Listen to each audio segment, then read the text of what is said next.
기회일 수도 있지만 상당히 위기가 되게 만들어버릴 수도 있어요. 이건 그래갖고 정부의 역할론이 상당히 중요할 수밖에 없어가지고 사실은 투자자들이 계속해서 목소리를 내야 되는 부분도 있을 겁니다. 어떤 부분이냐면 한번 짚어볼게요. 어떻게 40조가 나오는지 짚어드릴 텐데 산업통상자원부가 540메가와트의 배터리 ESS를 전국에 도입한다 이런 사업 입찰 공고를 냈다고 합니다. 기준에 맞추려면은 3240메가와트씩 그러니까 4만 대 정도가 들어갈 양이라고 해요. 어마어마하죠. 그러니까 관련 시설 투자비만 1조 원대가 지금 나올 것이다. 전력막 다각화, 패러다임 변화, 유연성 확보. 그러니까 ESS가 지금 필요한 상황이고 우리도 이제 국가적으로 ESS에 대해서 전국에 도입한다. 그래갖고 사업을 할 거니까 입찰해라. 이런 공고를 낸 겁니다. 그러면 어느 정도 필요한데 재생에너지 발전 설비 용량이 2038년엔 4배까지 늘어납니다. 그리고 91기가와트의 태양광 풍력 발전 설비 확충이 필요하고 지난 2월에 확정된 11차 전기본에 따르면 2038년까지 23기가와트의 ESS 설비도 추가로 필요해요.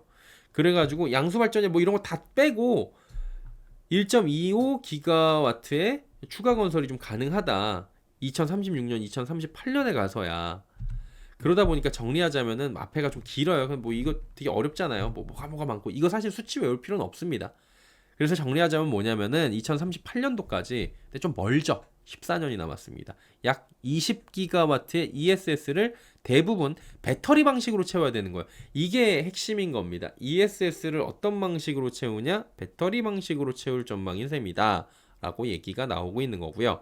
현실적으로 대규모 상업화가 이루어진 것은 또 배터리밖에 없기 때문에 현실적인 것과 여러 가지를 고려를 했을 때 한 20기가와트 이렇게 얘기가 나와요. 그러면 현 시장가를 기준으로 해갖고 정부가 요구하는 6시간 충방전 가능한 20기가와트 출력의 배터리 ESS를 건설하는데 얼마 들어간다? 40조 원 들어간다. 이렇게 해가지고 40조 원이라는 규모가 나온 거니까 2038년도까지 40조 원의 규모가 소요가 될 수 있다라고 우리가 일단은 볼 수가 있겠죠.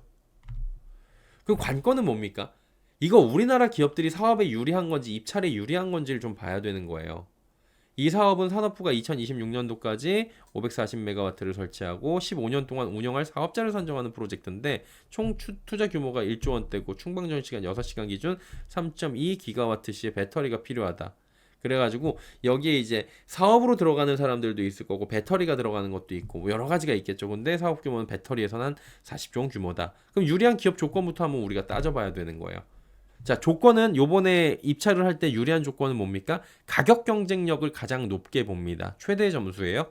킬로와트 시당 설치 운영 단가에 가장 큰 점수를 부여한다. 가격 경쟁력에서는 솔직히 근데 이게 걱정이 되죠. 가격만 들었을 때는 어때요?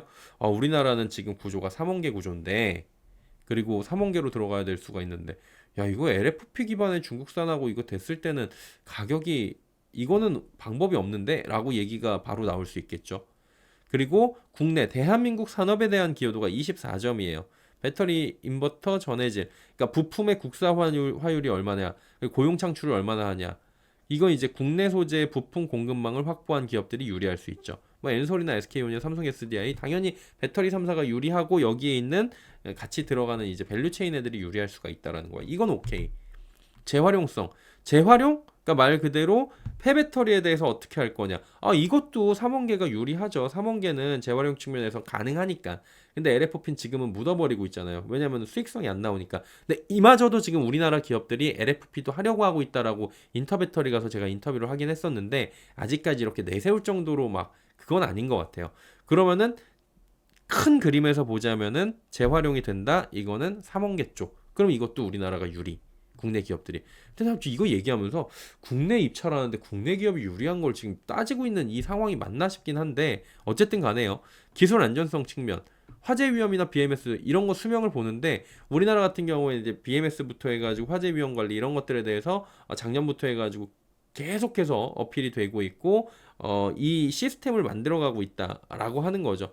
그래서 고사양 관리 시스템 갖춘 대기업, 시스템 통합 전문 기업들이 유리할 수 있는데 우리 기업들이 중국 대비 이거는 월등히 유리하다. 이런 식으로 볼 수가 있는 거예요. 유출을 해보면 뭐예요? 기능성, 안전, 산업 기여도, 재활용 이런 건 우리 기업이 월등히 유리해요. 근데 가격 이게 문제라고요. 국내 기업들이 표면적 대결을 펼치면은 가격으로는 무조건 열세입니다. 기준을 그대로 들이대 볼까요? 가격이 60점을 차지하고 있어요. 100점 만점에 가격이 60점이라고요. 원산지가 40점 가운데 23점이요. 그 다음 많이 주는데. 그럼 나머지 다 만점 받고 쟤네 빵점 받아도 가격에서 이 편차를 어느 정도로 이길 수 있을까? 쟤네들이 가격에서 한 58점 받고 우리가 가격에서 40점 받은 다음에 이길 수는 있겠네. 가격 점수를 그렇게 등급별로 차등을 많이 주지 않고 가격에서는 60점이긴 한데 가격 가점이 근데 이제 그 등급별 점수를 매겨갖고 우리나라가 예를 들어서 한 10점 정도 차이가 나게 여기서 10점 정도 디스카운트 먹고 그 다음에 나머지를 우리가 다 먹어버리면은 가능은 하겠네요. 근데 어쨌든 간에 가격 가점이 60점이기 때문에 상당히 불안할 수가 있다라는 거죠. 가격에선 중국산 못 이깁니다. 지금도 40%가량 저렴한 게 그냥 나와 있어요. 이건 통계로. 그럼 ESS는 원산지 기준을 좀 보는 거잖아요. 이게 원산지 여기 나와 있잖아요. 근데 원산지도 좀 확실히 해야 돼요. 무슨 얘기냐면은 LG엔솔하고 삼성 SDI ESS 어디서 만드냐면은 중국이나 지금 미국에서 만들 거예요. 국내에서는 이걸 만들 만한 지금 공간이 여력이 좀 애매할 겁니다. 그래가지고 원산지 지역 자체가 아닌 배터리 생산 국가로 확실히 뭐 해야 된다. 그러니까 배터리를 생산하는 지역이 아니라 그거를 배터리를 소유한 국가 이쪽으로 해야 된다라는 얘기인 거예요. 무슨 얘기인지 우리도 이제 속인주의 속지주의 있잖아요. 속인주의 속지주의처럼 속인이 아니라 속품주의 이런 것들을 있죠. 이 배터리가 어느 나라 건지 그냥 LG엔솔을 미국에서 ESS를 만들었어도 우리나라로 들여오면은 이거는 우리나라 거다 이런 거죠. 그래가지고 중국 애들이 우리나라에다 놓고서 우리나라에서 만약에 만들었다 예를 들어서 그래도 이거는 중국산이다 메이드 인 차이나다 라고 해야 되는 거죠. 이거 메이드 인 코리아라고 하면 안 된다 라고 얘기를 하는 겁니다. 그러니까 중국산 기업들이 국내 기지를 짓고 판매하면 이거 답이 없어집니다. 그럼 여기서도 가점 받아버리면 그래갖고 우리나라 기업들이 해외에서 만든 제품이라면 이건 역시 기준이 애매해질 수 있기 때문에 이것도 좀 확실하게 해줘야 된다라는 거예요. ESS 그리고 수주 가능 물량들 이게 좀 약간 애매하긴 하다고 하는데 지금 체크해보니까 LG엔솔이 국내에서 ESS 만드는 게 지금 당장은 좀 애매한가 봐요. 지금 라인 돌릴 게 조금 그런가 봅니다. 삼성 SDI는 올해 이미 대량 수주가 있어가지고 애매할 수 있는데 뭐 삼성 SDI 측은 그래도 생산할 수 있다는 입장을 표면적으로 얘기를 했다고 하고요. 제일 여유 있는 곳은 SK온이죠. ESS 수주가 없어 지금 절실해. 대규모 수주는 여유가 있는 상황이다. 그래갖고 우리나라 기업들이 하면은 충분히 받을 수는 있습니다. 그럼 뭐예요? 국내 산업 보호를 위한 장치가 필요하다는 겁니다. 그러면 해놨냐? 해놓긴 했더라고요. 산업부가 국내 산업 기여도 평가 강화하는데 ESS 사업자 선정 시 부품 국산화율, 고용, 조달 계획 여기다 24점을 부여했다. 그리고 원산지 기준 평가한다. 배터리뿐만 아니라 양극재, 음극재, 전해질, 인버터 그리고 부품 원산지도 점수화시켜가지고 우리 국내 배터리 공급망을 가지고 있는 애들은 그리고 이걸 미국에서 만들고 어디서 만들었다가 아니라 그냥 국내 배터리 기업들로 또 이제 한정을 시킬 필요가 있다라는 거죠. 그리고 재활용도 국내 기준에서 유리한 구조를 가지고 있다라고 보시면 될 것 같아요. 재활용만큼은 뭐 확실히 유리하겠죠, 삼원계가. 근데 이거 부족해요. 뭔 얘기냐면은 아까 말씀드렸다시피 가장 배점 높은 60점 가격 항목에서 중국 기업들이 가격 차별화가 우리하고 워낙에 세다 보니까 이거를 무기 삼아 가지고 다른 요소를 제쳐버리고 입찰에 성공할 수 있다라는 우려가 나오고요. 실제로 그렇게 될 경우에는 이거 안 하는 이만 못한 상황이 되는데 안 할 수는 없잖아요. 지금 국가에서 전력망이 필요한 거니까. 그럼 이거에 대해서 대책이 있어야 된다는 거예요. 그래서 원산지 문제도 생산지가 아니라 제품을 판매하고 있는 그 주 판매 국가로 확실히 해야 된다라는 거고요.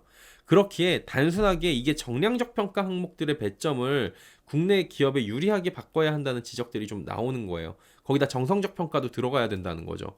예컨대 재활용성 측면에다 가점을 높여준다거나 에너지 밀도 제한을 두면 돼요. 이거는. 에너지 밀도 제한을 둬버려갖고 어느 정도까지 못하게 한다 그러면 아니면 점수를 깎아버린다 그러면은 당연히 LFP하고 그 삼원계하고는 에너지 밀도가 다르니까 이런 걸 산업부에서 모를까요? 알걸요?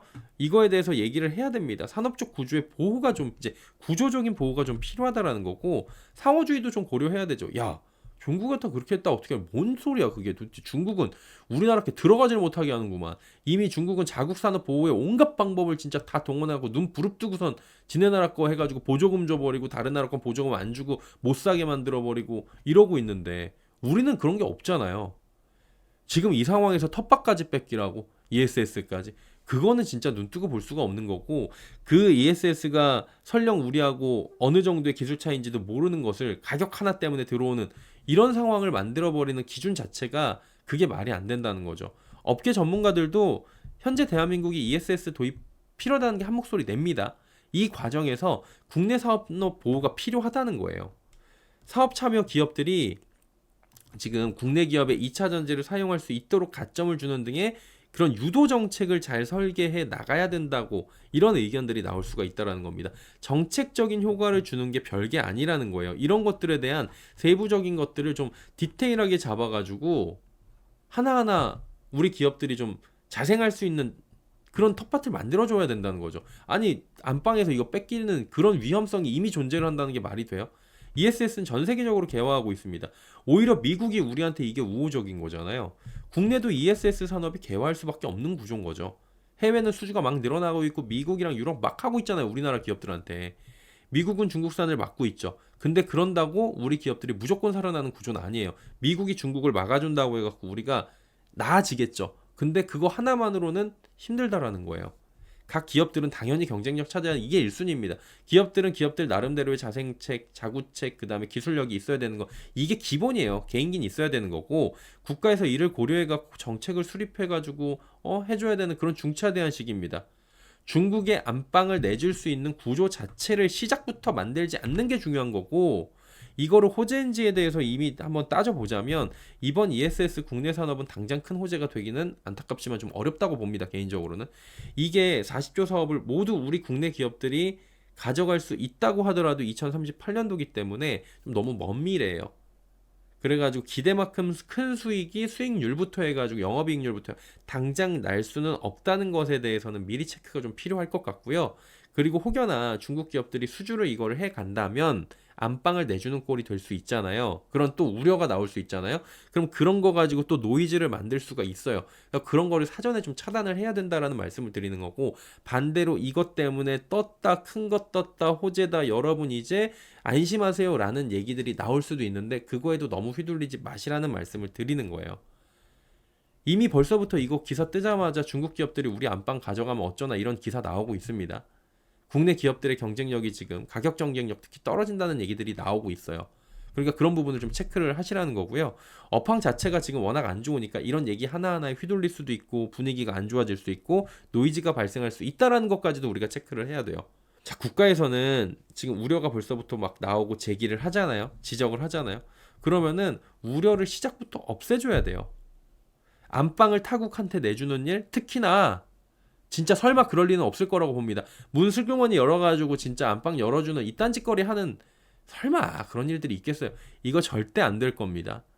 단기적으로는 그리고 좀 보면은 이게 그렇게 막 대단할 것 같진 않다라고 말씀을 드리면서도 단기적으로는 이 이슈로 배터리 셀 소재 대표 기업들보다는 ESS 관련주들의 테마성 움직임들은 충분히 나올 수 있고 중장기적으로 보면은 기업들이 하나씩 가져가면서 안정적인 수익을 가져가는 데는 도움을 줄 거예요. 다만 이거 한 방으로 뭐가 막 전개가 바뀌고 게임 체인저가 되고 모든 것들이 지금 어마어마하고 혹은 이거 하나로 중국이 또 들어와 갖고 우리가 망했다 이렇게 양비론으로 갈 필요는 없지 않나라는 말씀을 드리면서 체크할 부분 이런 부분은 체크하시면서 지금 이 상황이 어떤지 그리고 구조는 어떤지 누가 수혜를 보는 구조인지 이런 것들을 좀 체크를 하시라고 제가 오늘 상세히 한번 가지고 와봤습니다.